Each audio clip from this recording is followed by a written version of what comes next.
ये बुनियादी तौर पे एक न्यूरो डेवलपमेंटल इसको डाइवर्सिटी आप कह सकते हैं, कंडीशन कह सकते हैं, हालत कह सकते हैं।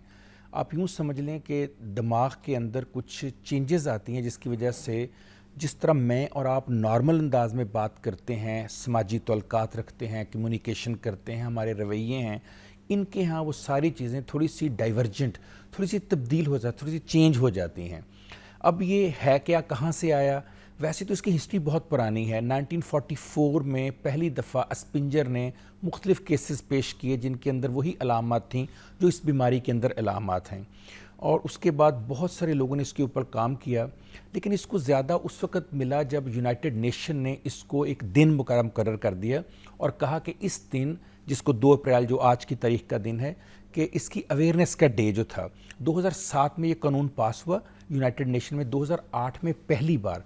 और ये भी बहुत खूबसूरत बात है कि एक मुसलमान खातून जो कि कतर की थी और यूनाइटेड नेशन में रिप्रेजेंटेटिव कर रही थी अपने मुल्क को, मूज़ा उनका नाम है, मूज़ा बिनते इस्माइल, उन्होंने पहली दफ़ा इसके लिए करारदाद पेश की और इसको वहाँ पर पेश किया गया। 2008 से लेकर आज तक हर 2 अप्रैल को ऑटिज़म अवेयरनेस डे मनाया जाता है।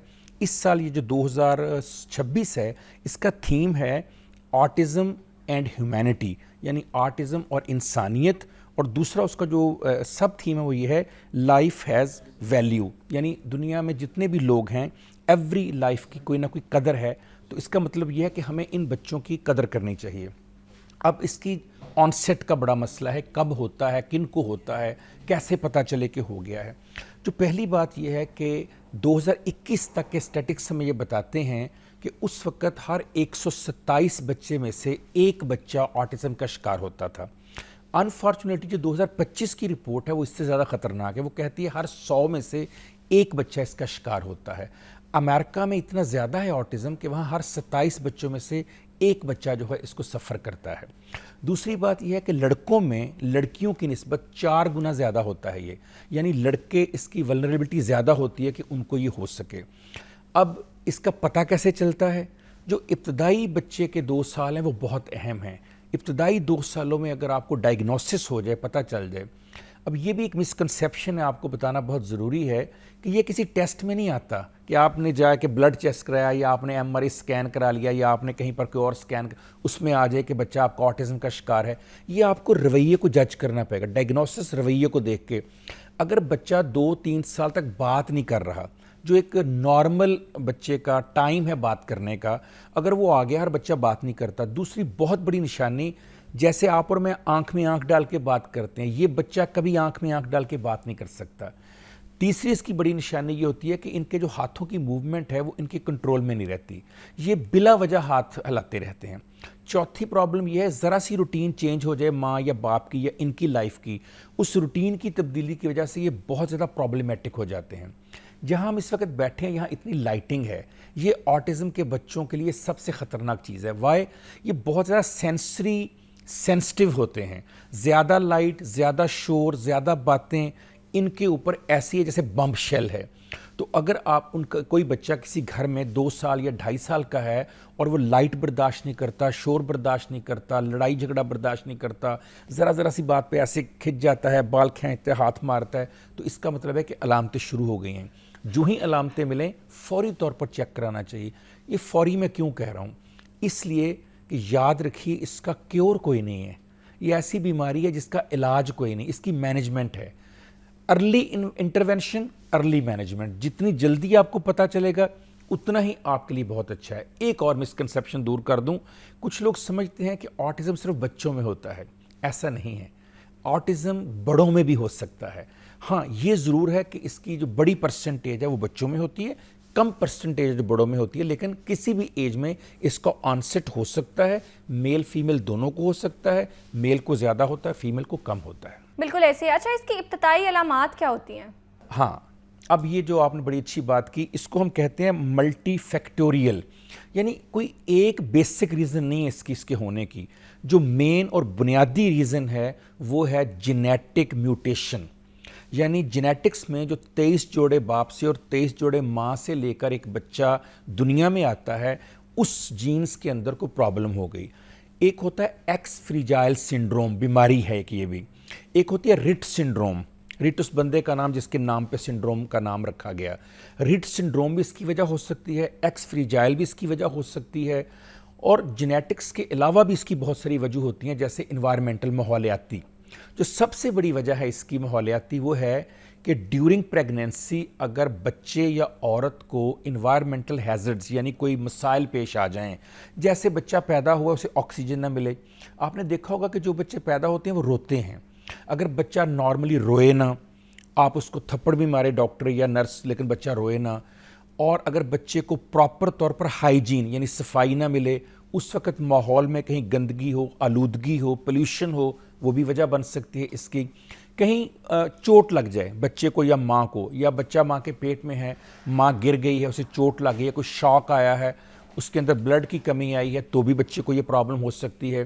कोई फॉरेन बॉडी, जैसे कोई सर में चीज़ घुस जाती है, जैसे गोली लग सकती है, जैसे कोई ना कोई तेज़ चीज़ चुभ सकती है, उसकी वजह से भी प्रॉब्लम इन्वायरमेंटल माहौलियाती आ सकते हैं।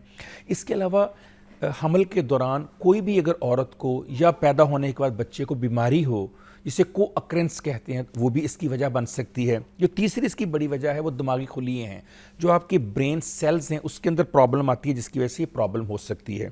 अच्छा, इसमें एक चीज़ बहुत अहम है कि लोग ये समझते हैं कुछ, और एक ज़माने में तो बहुत ख्याल किया जाता था कि वैक्सीन लगाने से बच्चों को ये प्रॉब्लम होती है।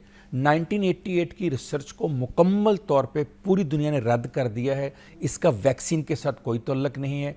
और इसमें ना एक बात मैं ज़रूर कहना चाहता हूँ, आपकी तवस्सुत से पहुँचाना चाहता हूँ लोगों तक, वो इस्लामी पर्सपेक्टिव है। देखिए, अल्लाह ना करे अगर आपके घर में कोई ऐसा बच्चा है, ये आपकी सज़ा नहीं है, ये आपकी बदअमाली का नतीजा नहीं है, ये बैड पेरेंटिंग नहीं है।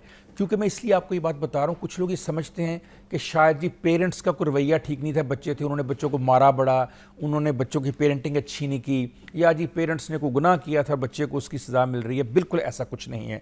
अल्लाह ताला सूरह रूम में फरमाते हैं कि हम में से तमाम लोग एक दूसरे से अल्लाह ने मुख्तलिफ पैदा किए, रंग में भी मुख्तलिफ हैं, आदतों भी मुख्तलिफ हैं। ये बच्चे ज़रा थोड़ा सा ज़्यादा डिफरेंट हैं, लिहाजा इन बच्चों को इस तरह से अपनी बदअमली या गुनाहों का नतीजा करार देना बड़ी ज़्यादती है। हदीस शरीफ में है कि जब किसी मुसलमान को कोई तकलीफ़ पहुंचती है तो अल्लाह ताला उस, चाहे वो तकलीफ़ कितनी छोटी क्यों ना हो, ये तिरमिज़ी शरीफ की है हदीस जो मैं आपको बता रहा हूँ, उसके बदले में अल्लाह ताला उस मुसलमान मोमिन के बहुत सारे गुनाह माफ़ कर देता है। ऐन मुमकिन अगर आपके घर में कोई ऐसा बच्चा है तो उसकी बदौलत अल्लाह ताला बहुत सारे आपके गुनाह भी माफ़ फरमाए। और एक ये भी हदीस है कि जिस घर में कोई ऐसा बच्चा होता है जो स्पेशली एबल्ड होता है या ऑटिस्टिक होता है, तो उस घर का रिस्क भी अल्लाह ताला बढ़ा देता है। लिहाजा इन बच्चों को उस तरह से लेना या समझना कि ये बच्चे जो हैं वो सज़ा का नतीजा हैं, या जी हमारे लिए कोई अल्लाह ताला ने ख़ास हमारे ख़िलाफ़ कोई ऐसा बिल्कुल भी नहीं है। सूरह हुजरात में अल्लाह ताला ने सख्त मना फरमाया है कि हम किसी का मजाक ना उड़ाएं।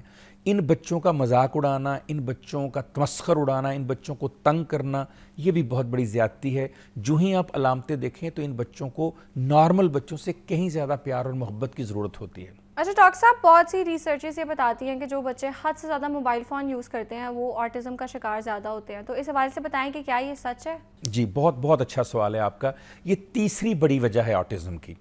अभी मैं पिछले दिनों एक निजी यूनिवर्सिटी है लाहौर में, वहाँ पर एमफिल का और एमएस का वाइवा लेने गया। तो जो बच्चे बच्चियाँ थी उन्होंने ऑटिस्टिक बच्चों के ऊपर किया हुआ था अपनी रिसर्च।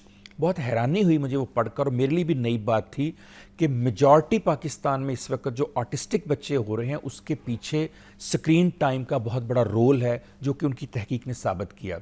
वैसे हम पढ़ते थे कि दुनिया में तीसरी बड़ी वजह स्क्रीन टाइम है।